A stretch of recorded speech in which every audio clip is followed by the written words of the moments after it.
You're watching HacknDash, and welcome to this week's edition of Switch 2 News. Not much in the way of regular news this week, but this week must have the most new Switch 2 games in a single week since the console launched.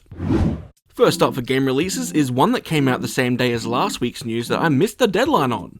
This game was Bokura Planet, which released on August 8th. This game is a sequel to the game Bokura, and is a two-player side-scrolling puzzle game, with an art style that holds a solid amount of charm. No reviews for this one yet, as it's an indie game that didn't get a whole lot of press. On the 14th of August, we got Dragon Drive.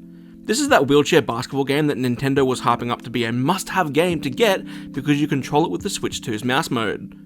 Reviews for this one have been pretty mixed, with it sitting at a middling 62 on Metacritic at the time of recording. August 15th saw the release of Arcade Archives Aquajet. This seems to be a game about jet skiing, but I can't find a whole lot on it other than that.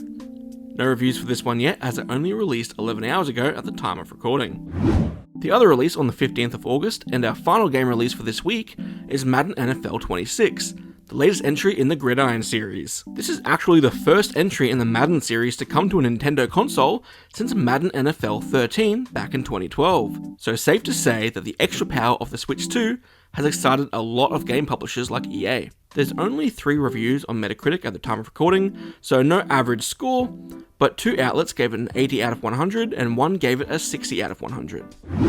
Now on to our regular news stories. According to Linksbyte Games, who are a developer and publishing company which ports indie games, the Switch 2 uses DLSS 3.1, although apparently Mario Kart World and Donkey Kong Bonanza specifically use FSR 1.0.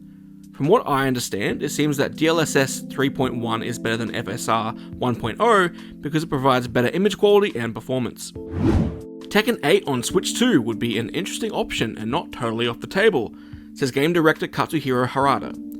Followed by the comment, it would require a lot of work on the game to get it running on that hardware. Now, I personally hope Tekken 8 gets a Switch 2 port, as I loved Street Fighter 6 on the Switch 2, and I haven't played a Tekken game since Street Fighter Cross Tekken, though from my understanding that game is more Street Fighter than Tekken. And for our final news story of the day, Chibi-Robo has been announced for the Nintendo GameCube Classics library. It comes out on the 21st of August. Well, that's it for this week's Switch 2 news for the second week of August 2025. If you learned anything new in this video, I would be super appreciative if you could drop a like on the video and subscribe if you're new to the channel. As always, I hope you all have a great week ahead. See ya.